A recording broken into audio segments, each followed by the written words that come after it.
Hello, my fine friends. Welcome back to Destination Discourse. I'm your host, Stuart Butler with Visit Myrtle Beach, joined as ever with Adam Stoker from the Brand Revolt. Got it right this week. Hey, Adam. You did it. You did it, Stuart. Hey, I'm really Mm. excited to be here. We've got a fun show.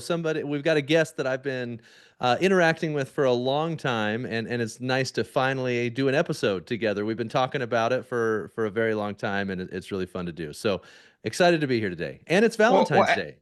it is. Happy Valentine's Day as we're recording this. And Adam, this is a big time for me because today this is the first episode I've recorded where I'm officially more American than I am English. I've lived in America now 2 days longer than I lived in England. So I'm half of English, half American, forged in America with British parts. I don't know how you want to describe it, but I'm different. I'm changed. I'm a new man. So we'll see how Well, that and goes. and to be honest with you, it does feel from the moment we got on the call like you're much more likable today than you have been on our previous episodes. And I wasn't sure what it was until you Yeah. reminded me of that. Well, there you go. I guess I'm more American. Now, Adam, do you want to introduce our guest today? You brought Dan to the show, so do you want to let our audience know who you brought and why? Yeah, absolutely. So Dan Rosenbaum and I connected on LinkedIn. At this point, I think it was a couple of years ago. And Dan has kind of chimed in on a couple of the discussions that I've had related to the industry, both on LinkedIn and we've messaged directly as well. Dan is very opinionated, which is part of the reason I was like, we got to get Dan on the show. He posts on LinkedIn very consistently, maybe as consistently as anybody in the destination marketing industry. And I've learned a lot from his posts. He's created a lot of engaging discussion, and that made him the perfect candidate to bring on the show. So Dan, why don't you come on and fill in any blanks that I left as I was trying to introduce you here? Thank you, Adam, and thank you, Stuart, for having me. You're so gracious for having me as one of your guests here on Destination Discourse.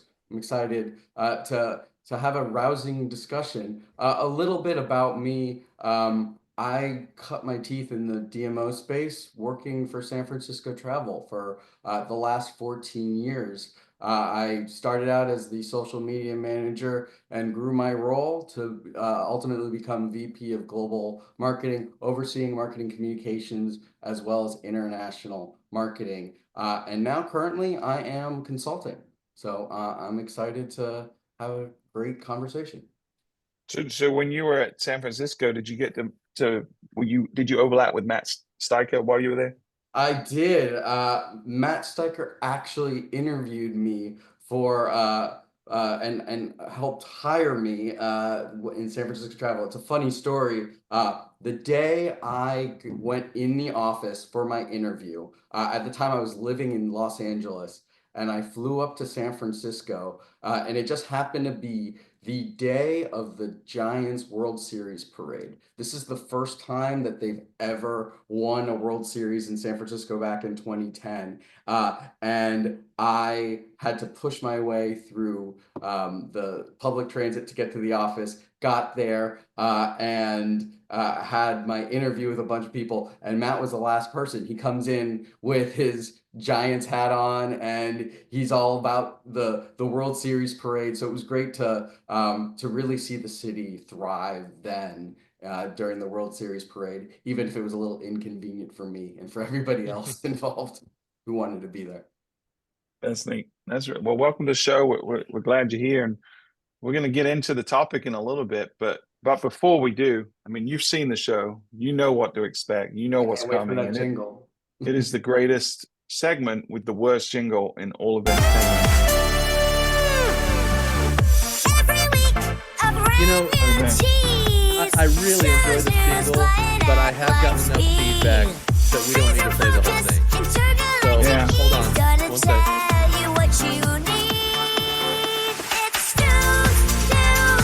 There we go. That's where it ends today. So it was really hard to hear you over the really annoying jingle. But what were you saying? That I was right the whole time and we didn't need a jingle? Is that what I heard? No, not at all. In fact, I think that may be the language barrier here, but what it really is is that I felt like we just I think you're right. Shortening it is a good thing, and I think we're going to play a little bit of a truncated version from here on out. Okay. Yeah, that would be great. So next week it'll be shorter, sweeter, maybe sweeter. I don't know. But hey, the content is what they come for, right? Not for the music or entertainment. So Yeah, today, yeah. we're a week away, a week out from the Super Bowl when we're the day we're recording this. So everyone's got an opinion. We got lots of opinions getting drug into the political realm, but we're going to stick away from the political realm today. We're going to stick away from the footballing realm today. Whether the good guys or the bad guys won, that's not what we're going to talk about. We're going to talk about the winners and the losers from an advertising and marketing perspective. So, guys, I know, Adam, you only got to watch the first half of the show. You were flying during the second half, but you want to start? But let's talk about some of the winners. Anything that stood out to you in terms of particularly clever or innovative or standout Yeah, marketing? it was interesting. I don't know that I'll be honest with you. Every year I get more and more disappointed with the Super Bowl ads. And I'm not sure. Of course, part of it could be just the being competitive as I'm in the same space, but as my marketing philosophy has continued to evolve, I really struggle with what people are willing to pay $8 million to put in front of everybody. And I kind of feel like what I see with a lot of these is a combination of poor strategy and laziness. And the Mm-hmm. reason I say that, the laziness factor comes from the assumption that if I put a celebrity in an ad, it's automatically going to work because the audience is so dumb that as long as they like the person that I paid too much money to be in my ad, they're going Mm-hmm. to buy my product. And I think that is an incredibly lazy approach. However, I did think that there was a couple that were really interesting that came out, and one of the ones that I just got such a kick out of was Bud Light, because Bud Light for years and years has been one of the advertisers that people wait for to kind of see what they're going to do. And they've gone back and forth from a strategy perspective. And it does almost feel like they forgot that the majority of the people who drink their product are a bunch of dudes hanging around and just being dudes, if that makes any sense. And Mm-hmm. I think this ad that they had with Shane Gillis And and Post Gillis, yeah. Malone, where it was just guys being dudes drinking beer, and it was kind of, I felt like that was pulling back to the core of the brand instead of this exploration of the outskirts of the brand that almost forgot to bring the core consumers of their brand with them as they continued to evolve. And so I felt Yeah. like it was a smart recognition of who's our core audience and how do we continue to engage them. And it's a fine line between exploration of new audiences and continuing with the audience that kind of got you there. And I did feel like the decision that they made to pull back to their core audience was a smart decision for this Super Bowl.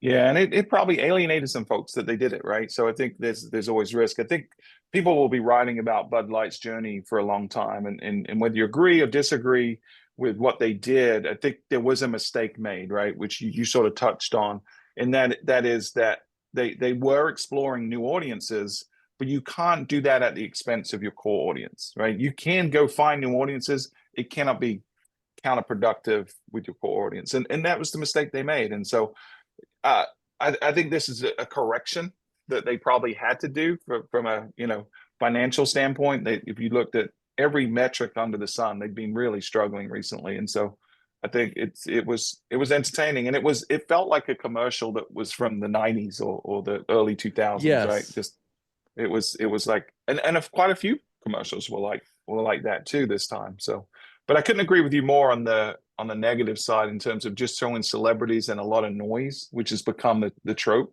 Like I felt like Duncan did a great job last year. Their shtick with Ben Affleck was really good last year, right? and then they try to recreate that this year, and it just was noisy and it was It may have been the incoherent. most And disappointing one for me. yeah, so they couldn't catch lightning in a bottle twice. So I agree with you. Dan, what about you? Any big takeaways? Any standouts from your perspective? Yeah, I think the ultimate winner for Super Bowl Sunday was facial hair with Little Caesars and Pringles. Yeah, That was interesting to see both Eugene Levy's eyebrows go off eyebrows. Yeah, into the world with Little yeah, Caesars, and then you saw in a separate commercial with the Pringles, Nick uh-huh, Offerman and everybody else's facial hair coming yeah. towards Adam Brody. So I think facial hair was the big winner Ultimate there. winner. And I was at a Super Bowl party where the sound was off, so really couldn't pay attention to the ads. So that really, Yeah. when I saw that happen, I was like, oh, okay, great. I saw both of those commercials. And but you make a great point about the celebrity movement in the commercials. I really, really think Instacart really did a great job turning that celebrity angle on its head a little bit with their Hmm. ad. I saw it actually before the Super Bowl because all these ads now have special previews. But Right. I liked it how you started out seeing it felt like kind of like a war was starting and things were flying from the sky, and then you see other things come into focus once you hit the ground, people running towards a house, and they just happen to be the intellectual property of other brands. So you saw Hmm. Kool-Aid Man, you saw the Old Spice guy, you saw all of these other IP character intellectual property characters within this commercial, and I thought they did a fantastic job just pulling Yeah. that nostalgia. It was clever, right? And I like things where it's subtle enough that maybe the majority of people didn't even pick up on that piece, right? But if you're studying this, if you're looking at it in more depth, you notice these little subtleties. I like that at all. I think you're exactly right. I liked some of the things that were more stunts. They did, it was an extension beyond just a 30-second spot, right? And so I think Taco Bell did the same thing. They flipped the celebrity on its head, right, with the whole photo thing. I think there were the one that made me laugh the most was the seal commercial. I thought that was having seal as a seal was just so I, ridiculous I was wondering how that much they had to pay him to get him to do just to be that. and how many times did they have to pitch that to him? It's like how many times he heard seal jokes, and to have him actually as a seal, I thought was kind of novel and funny. But I think the ones that I felt like were real winners. One, the Hellman's one was good, right? Using that when Harry met Sally iconic scene and using that to now establish your brand with that scene, I think pays on indefinitely, because now when people see that scene, they're going to associate it with Hellman's mayonnaise. And so I think that's something that continues to add value beyond. Can I push I back on thought, you on that one? yeah, sure, absolutely. So the percentage of the population at this point that has seen When Harry Met Sally, Hmm. in my opinion, is relatively low compared to who they need to buy their product over the next 20 years. Yeah, I can see that. I think it's probably larger than you think. I think most people over the age of 40 have seen the movie, and I think you'd find that a lot of people know the trope, the scene, right? It's sort of part of the zeitgeist, the scene. So I don't know. It'd be interesting to see the numbers on that for sure. But I think there's a core audience of Hellman's potential customers that I think it'll stick with them. I'm one of them, right? And I'm not really brand loyal between Dukes and Hellman's or any of those guys, but it definitely will make me think audience of one more about Hellman's next time. But the other one I thought was kind of neat was rocket.com and the use of an iconic song like Take Me Home. And then what was brilliant about it is when you came back from the commercial, they were playing the song Yeah. in the stadium, right? And so it extended their reach and their visibility beyond the 30-second spots into an experiential piece. And I thought that was really, really clever. So I agree with you 100% on that one, because when it came back into the game and they were singing that song, I was just kind of like, bravo. You know, it wasn't Hmm. just the media during the commercial. you allowed people to come back into kind of their game brain, and you're still there when You're they came still back. resonating in their head. Yeah, really clever. The other one that did a little bit of that sort of experiential beyond the commercials was Duracell, like that shtick they had with Tom Brady, like that Yeah. made you think because Tom Brady was part of the broadcast and then having his batteries run low. I thought that was kind of a cute little novel campaign as well. What about any other losers? We already talked about Duncan. One of the other ones I thought what was a massive missed opportunity was ChatGPT. I think they did a really esoteric, very stylized commercial with a very meaningless tagline. It almost felt like a DMO commercial, I'll be honest, because you could have just slapped anyone's logo at the end. But I just felt like there was a massive opportunity to reach a core audience that is either concerned about AI, is not familiar with AI, certainly not using AI. There was a huge opportunity to demystify and bring people to the base, and they just completely swung and missed to mix metaphors between sports. I just thought it was missed opportunity. Well, Any and thoughts? beyond that, why would the biggest AI resource currently that has the largest market share in the industry, why would they not leverage AI to make their ad? We went and looked Yeah, at it, and they used an agency, and it was entirely a creative team, which is great. Of course, I like that, but what a missed opportunity to show what the capability of your product is, and instead they right. went with the way everybody's been doing it. Yeah, and I could maybe see where they would be concerned that if they showed like a complete video photorealistic that might trigger some people, right? And the fear mongering that happens about losing jobs and whatnot. But I think it's bigger than that. It's how does AI improve your life? Like as an individual, how can you use AI, or how you're already benefiting from AI so that people aren't scared of it, aren't worried about the future and stuff. I don't know, Dan, did you see that commercial? Do you have thoughts? You know what? I didn't see the commercial, but I understand the fear of um creating an ad purely on AI. It reminds me of that Coca-Cola ad with the polar bear that had the Yeah. disclaimer made by AI, and that just didn't Mhm. resonate. And that happened a couple of months ago. And Yeah. so I can certainly see why they were trying to stay away from that. I think, Adam, that means your job and the agency's jobs are safe if they used a creative agency to create this ad. But again, I agree with you guys. It's a lost opportunity. Yeah. And then the last one that I wasn't a big fan of, I thought it was just a little tone deaf considering recent events. It was Liquid Death, showing people drinking on the job and having a pilot drinking on the job, even though it's not alcohol. I just felt like that was, given recent events, was probably they could have snipped that one scene out, or that one clip out of that commercial. Thought that was poor taste. Well, and I do think that was I saw a few of those, and I'm not going to call each of them out, but there was a few that it was kind of like read the room. Like some Mm-hmm. of the cultural messaging has shifted, and yet Yeah. you're running kind of last year's tone. And so I did Yeah. think there was a few of those. I do want to mention that several years ago there was a company that ruined the Super Bowl advertisements for me, and that was Tide. When Mm. Tide had that one year when they took over the advertising and convinced you that every ad might be a Tide ad.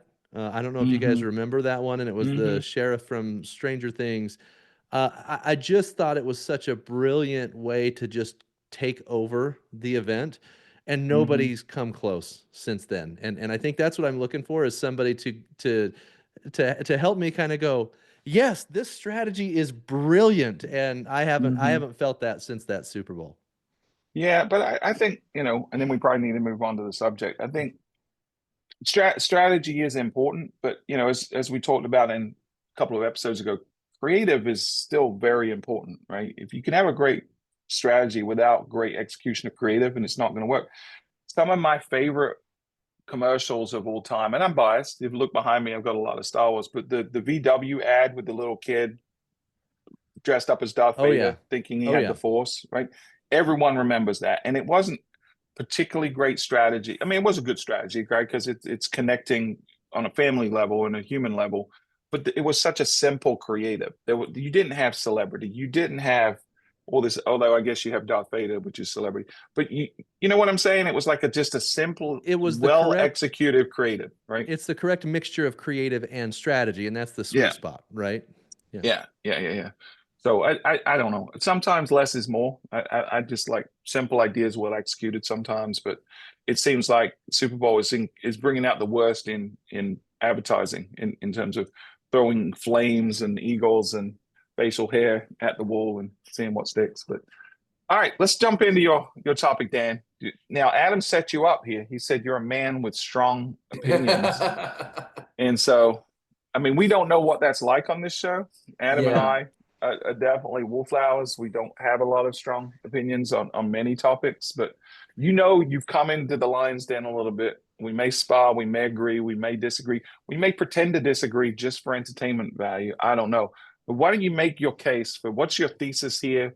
What do you want to really dig into and make your case so then we can tear it apart? I think so.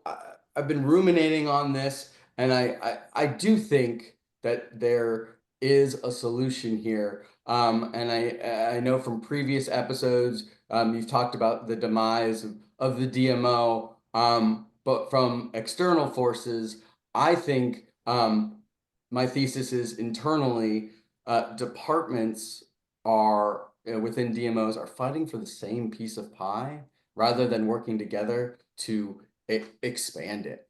And that's, given all of the challenges that DMOs face, budget constraints, doing too many things, prioritizing short-term business, murky attribution, misunderstanding the ecosystem, fraud, travel segmentation, and of course, changing goals on a yearly basis. So there's a lot to keep up with in terms of challenges. But I do think that departments are still just fighting for a piece of the pie rather than coming together and expanding it for the better of the destination.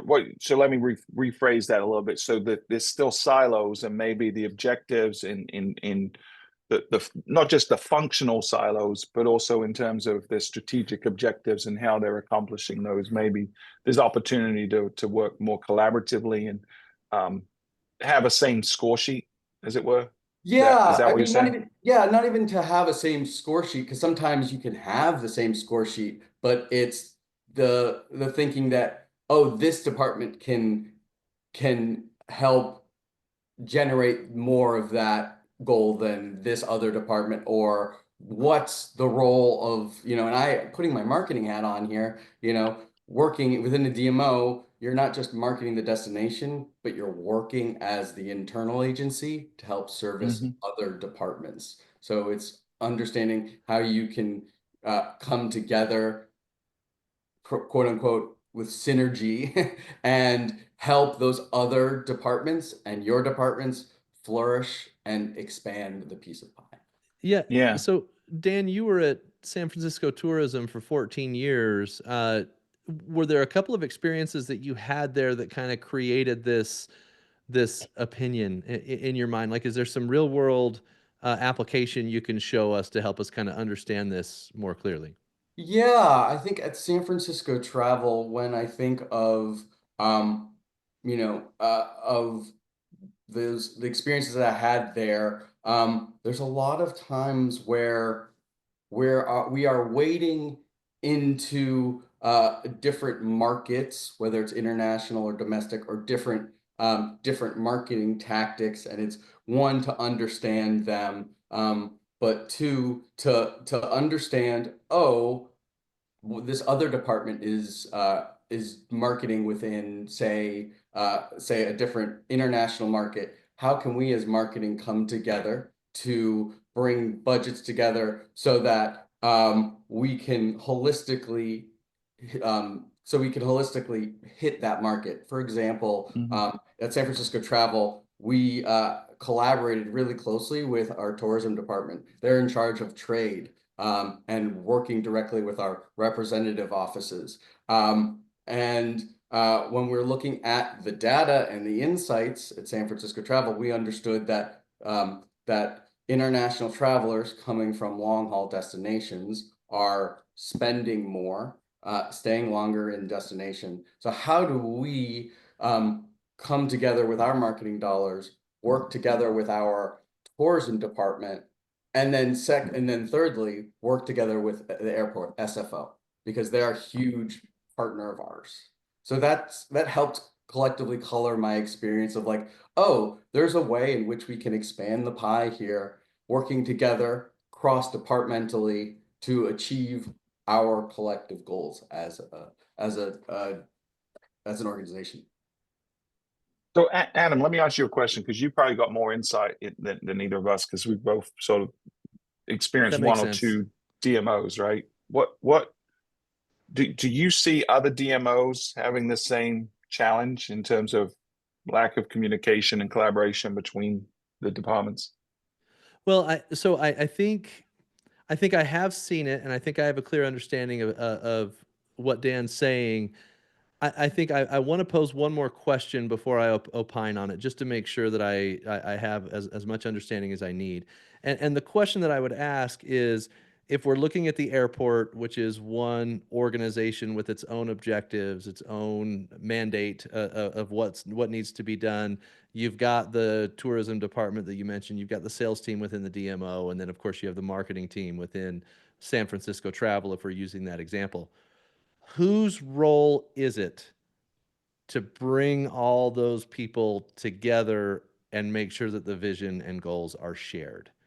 Because That's if I understand that, I think maybe I can have a more clear opinion on this.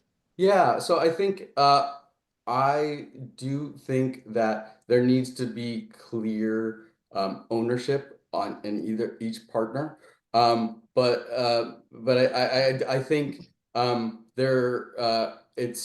it's really understanding the ecosystem. I think both departments, one, need to come together, but and then working with airport. Where in California you have Visit California, there's Brand USA, so it's understanding that ecosystem as well as understanding your role as a DMO within that within the ecosystem as well. At San Francisco Travel, you're a gateway. You want to work with other DMOs in the region. If you're a smaller DMO, you want to work with the bigger DMO to drive visitation to your destination. So ultimately, I think it's a shared responsibility for these departments to come together and work with each other to Yeah. ensure that that you increase the pie. Now, I think, ultimately somebody needs to be the driver of that and communicate it up and down consistently so that you can get everybody on board. And Dan, I think what you just identified is the obstacle that I see, right? Because when you say it's a shared responsibility, I know that in my organization we have multiple departments, right? We've got the design team, we've got the content PR team, social media, we've got account management, and all the different departments that are within our organization. And in their own silos, their role is to make their department as great as they can. And one of the challenges we've run into over the years is that even if everybody understands that and they optimize based on the roles and responsibilities and goals of their team, there's a scenario where all of them are doing a great job and the agency isn't succeeding, right? And it's my job to make sure that they all understand that shared vision, shared goal, and that the objectives they have in their own department is rolling up to the vision of the organization. And so I think one of the things that's going to be a real challenge to accomplish some of the things that you're talking about here, Dan, is somebody within each destination needs to assume that role, even if it's not their job, right? And I think one of Yeah. the major challenges we have is a lot of people don't want to do things that aren't their job, right? But unless somebody Hmm. actually gets their arm around this and wrangles the troops, right, and makes sure that each organization has a shared vision, you're going to continue to see these disparate efforts that don't necessarily complement each other and don't allow the destination. And when I say destination, I don't just mean the DMO, but the other parties involved, right? Get it where it needs to go, which I think is what you're insinuating here, Dan. Yeah, exactly. I think ultimately it comes down to the individual who's willing to take that on, who's willing to say yes, who's willing to see the greater picture, and connect the dots, understand all facets of the business. So I think that it's a challenge. Yeah. I think it's a worthy one to take on. And I think it's not just someone willing to do it, it's someone that is entrusted and anointed to do it, right? So if we look at the hotel space where I spent a lot of my early career, there was always a challenge between the three, really four departments, but let's focus on three. So it was sales, there was marketing, and there was revenue management. Three very different departments, each with unique goals, but really trying to accomplish the same thing. They were trying to maximize the revenue per available room for a given property, right? And they were always in silos, and they were always competing, and there was always gaps in communication. And right before the pandemic, let's say about 8 or 9 years ago, someone had the bright idea, let's introduce a new role within the organization called a chief commercial officer that sits above the three of these departments. So instead of you just having a head for each of these departments, there's someone that sits above them that plays the role that we're describing right here, right? So if we try to describe that for a destination, one, we have challenges in that not every destination is structured the same. Like I just got back from Spartanburg. Spartanburg has one Spartanburg as an organization, which is economic development. It's the CVB. It's the chamber. We're the chamber and the CVB in Myrtle Beach. A lot of them are all separate entities, right? With separate agendas, with separate power structures, with separate alignments, and so. I don't know if it's realistic to expect at a destination level an organization to exist that will have authority to dictate in really to be the orchestrator for all of those organizations. I don't know if it's realistic. It would be a case by case, but I don't know. I don't know. I don't know if it's a problem that is solvable at that scale. Well, when you say you don't think it's solvable at that scale, do you mean like we flip a switch and the whole industry understands exactly what they need to do in order to reach those shared goals? Or are you saying that it's just terminal and it's not going to be solved? No. Like I want to understand what you mean Yeah, by yeah. that. So what I'm saying is I don't think there's a silver bullet solution because I think every unique situation is so different that you're going to have to look at the ingredients you have and either decide to elevate the role of one of those groups or you're going to have to create a new entity, and so and that's going to be very situational. It's going to depend on personalities, it's going to depend on current structure, it's going to depend on funding. Like there's so many variables that it's like, okay, maybe we can solve it, but we're going to have to figure out how to solve it once, and we're only solving it once, and then the next destination and the next is going to do it. So I don't know, it's really tough. Well, And this isn't unique to destinations, right? This I already gave hotels, but one of my favorite stories of all time is how Sony lost the digital music war to Apple, right? If you go back to 1992 is when the mini disc player came out from Sony, right? Sony had everything. They knew how to build electronics. They had the music publishing rights. They had distribution of everything, right? Because they were shipping everything everywhere.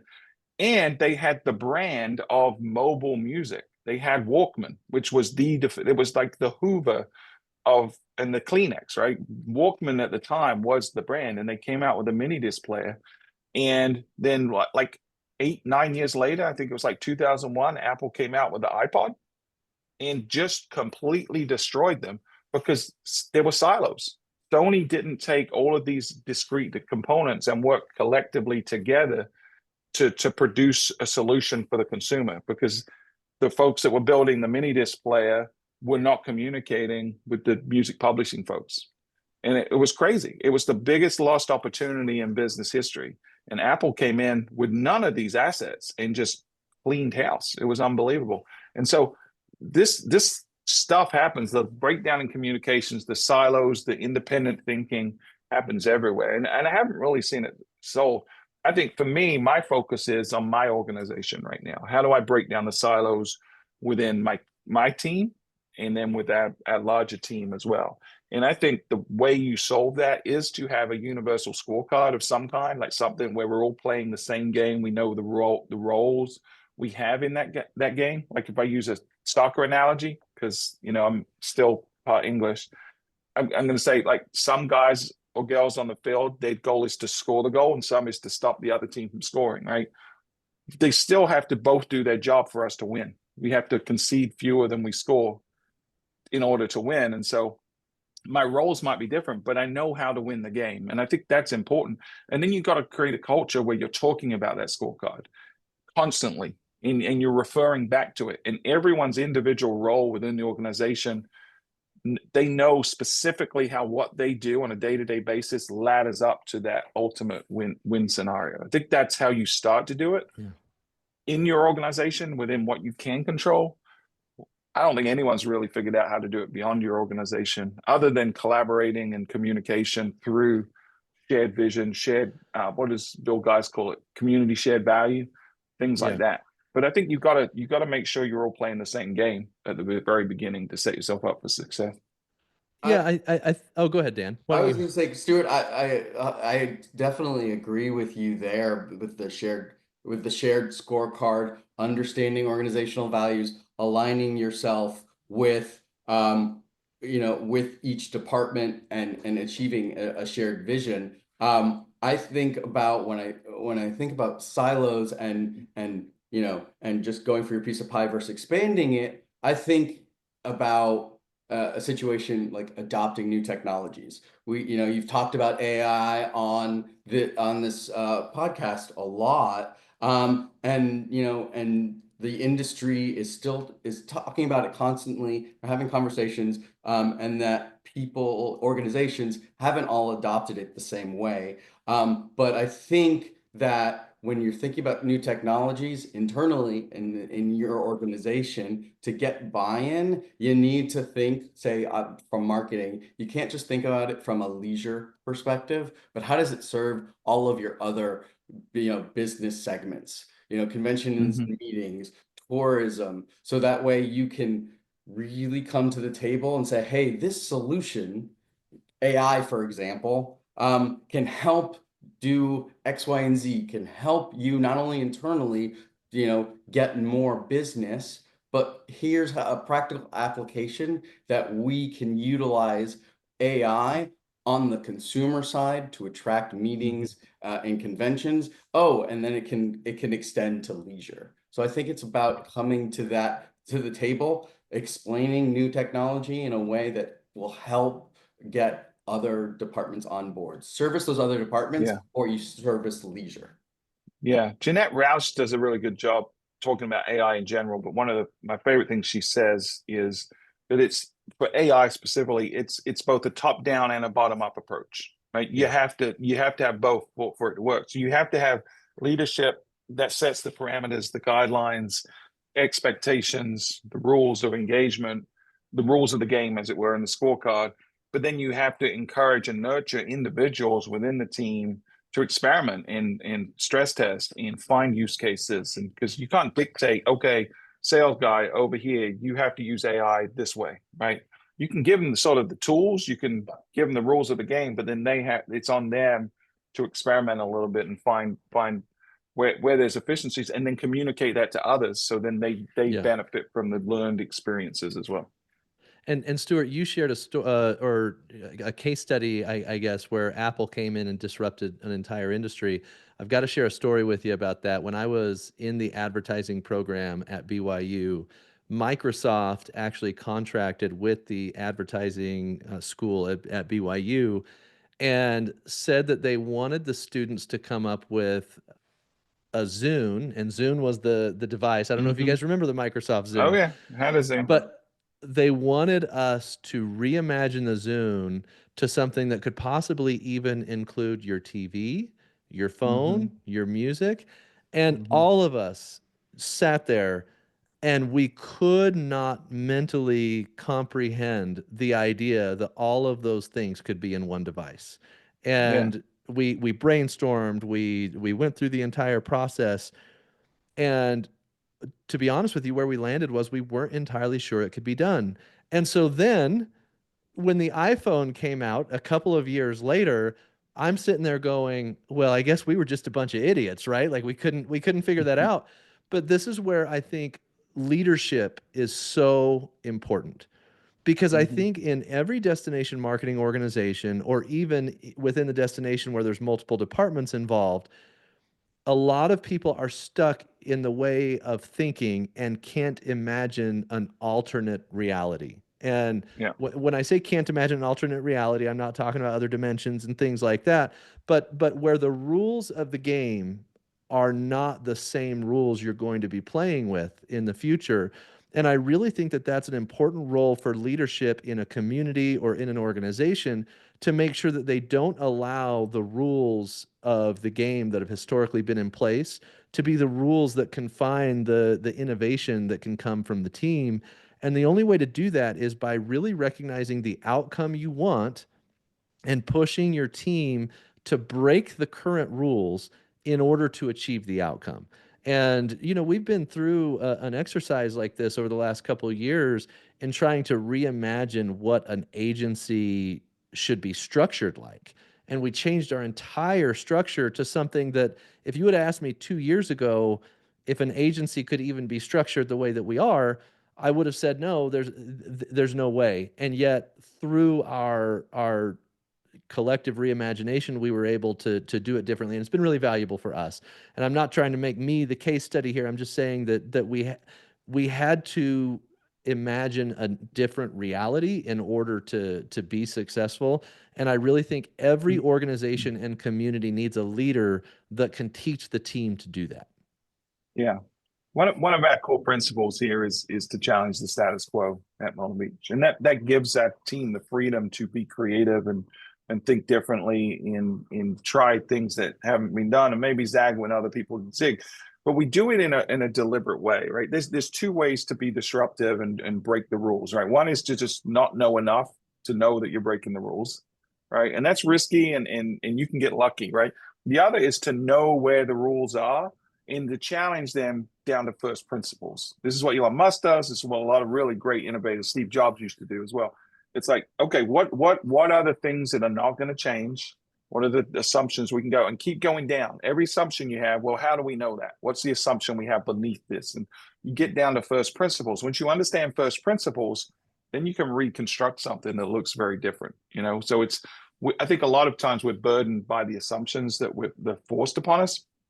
And if we stay in our own bubble and we only consume the same information and we do the same thing every day, we're never going to have the courage to try something new. So I think for me and for my team, it's important that we're consuming different opinions, people that disagree with us. That's in part why this show exists, right? We wanted to have discourse because there are a lot of folks in this industry that just agree, and there's an inertia that happens because we're just continuing in a direction because that's what we did last year, and that's what we'll do next year, and there's no risk. I think we have to be disruptive. We have to challenge the status quo. We have to ask provocative questions and have provocative conversations.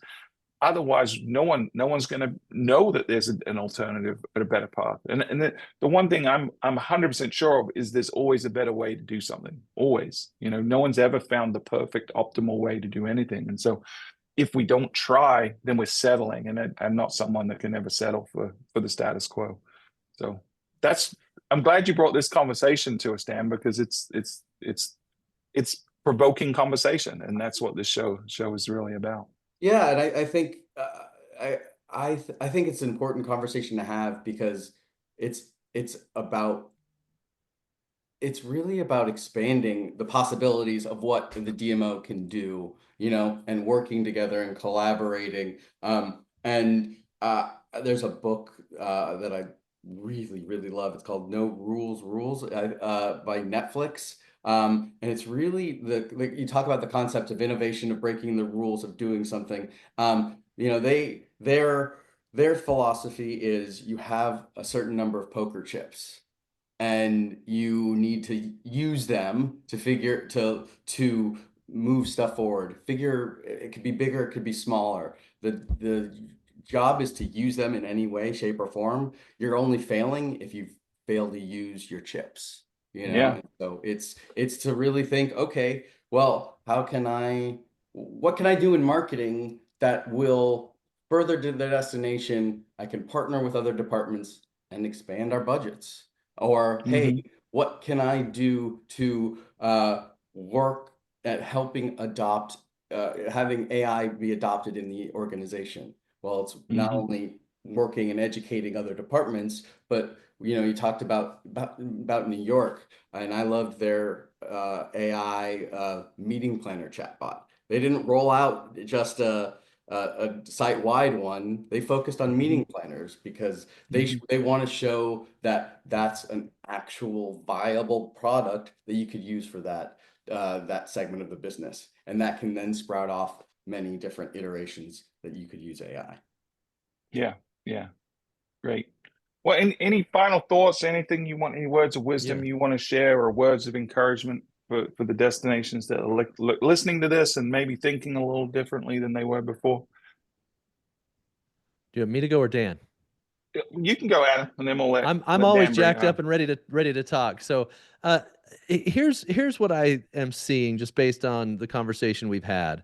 That if we write this off as a tactical problem, meaning like sales and marketing aren't working as well together as they should, or the city and the airport aren't working as well together as they should. If our takeaway is that this is a tactical problem, I think it's relatively unsolvable. But if our takeaway is that it is someone's job to assume leadership, whether it's in an organization or in a community, and help everyone within their purview think differently and reimagine their reality, that's a solvable problem in every community. The trick is going to be just finding the right leader to kind of follow in order to do that. And so I really would like for all the leaders that are listening to this show and this episode to think about the way they are leading their teams and the way they're leading the different departments, and try to understand their role and make sure that they're helping people understand the goals, the shared goals that we're trying to reach, and help people reimagine the rules so that they're not trying to follow the same rules to reach a different endpoint. And I think that would be a major, major impact on the industry if all the leaders in the industry could do that. Yeah, one of the most important roles of any leader, I think, is setting the vision, right? And vision is a word that I think is the meaning has been lost over the years because people think it's a bumper sticker or it's a quote that the people have to memorize. But a vision is, if you strip it back to the original intent of a vision, it's painting a picture of the future that you can all rally behind, right? A purpose that exists, that tomorrow will be better than today, and here's what it will look like. And so I think making sure everyone on the team fully not only understands but buys into whatever that vision is for your organization or your destination will get more productivity, more passion, more enthusiasm out of every team member, and you're going to be able to accomplish more if you have a shared collective vision that everyone can rally behind. That to me is one of the biggest roles of a leader, is to set that vision, communicate that vision, make sure everyone buys into that vision, and then give people the tools and the equipment they need and the coaching they need to be able to accomplish it. But I think just having that North Star that guides everyone is the starting point, in my opinion. Dan, any final words? Yeah, I Any think words of wisdom? I think I'll take the other approach, and that's the bottom up approach, and for people who are coming into our industry, and who have been in a long time, and I think with the top down, with setting the vision, what you can do bottom up is really connect internally with across departments, understand all facets of the business. And to Adam's point, don't be afraid to raise your hand and say yes for more work, because I think that ultimately allows you to collaborate more individually with people, and it allows you to understand the whole ecosystem, and how you can quote unquote use your poker chips more, and ultimately be great to work with. So I think that's a great bottom up approach. Yeah. Be a real team player. Yeah, one of the things we used to encourage when I was in the agency world, and now you've reminded me, I probably should encourage it here, is when you have new people come into a team, right? It's difficult on both sides, right? It's difficult. You got to build trust. You got to build understanding, and it's hard for the machine that already exists to bring that person in and share everything that person needs to know. So a lot of times you're right, the responsibility is on the individual that came in to work a little bit harder, to be a little bit friendlier. And one of the things we used to encourage, which I think would be perfect for what we're talking about today, is ask your coworkers to lunch. Like, go have lunch with people you don't work with directly, people in the other departments, and go ask them questions about their job and what they like about it, and how you can help them, and what they wish were different. And the more you expose yourself to things that are outside of your purview, the more you'll be able to construct solutions that resolve problems across the entire organization. It's what Elon Musk talks a lot about, building the roots when he's learning a new subject. He really drills down in learning the roots of any topic, right? And it's goes deep and broad, and then he builds the trunk, and then he builds the branches. And I think all of us could benefit from having a few more time spent learning the roots of what we do, why we do it, and why other people in our organization do what they do. So great, man. Yeah. You got me thinking today, Dan. Thank you for bringing this topic. And love to invite anyone else on that wants to come with a topic. No topic is too big or too small. Even if we're not experts, which we're not experts on most topics, we would love to have a conversation about it. This is just a few friends around a campfire having a little chat, and hopefully some people along the way are going to benefit from it. And we'll all be a little bit better tomorrow than we were today. So Dan, they want to find you. How can they do that? You can find me at pretty much on LinkedIn. But be forewarned, as Adam said, I do post pretty often. So follow me on LinkedIn, find me there, and let's continue the chat. Thanks for having me, guys. Thank you, Dan. And Adam, if they want to find you, where can they do that? Yeah, I'll tell you, the one thing I wanted to respond to that Dan said that I think is really important is I think he's absolutely right. The title doesn't make the leader. You can lead wherever you are in an organization. I think that's a great point, Dan. You can find me on LinkedIn, Adam Stoker, Adam at thebrandrevolt.com, or on Tourism IQ. Great. And you can find me at stuart.butler at visitmyrtlebeach.com, or you can find me on LinkedIn. You can subscribe to Destination Discourse anywhere you listen to podcasts, or on YouTube.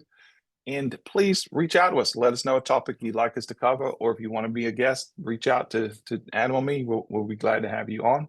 And until next time, this has been Destination Discourse.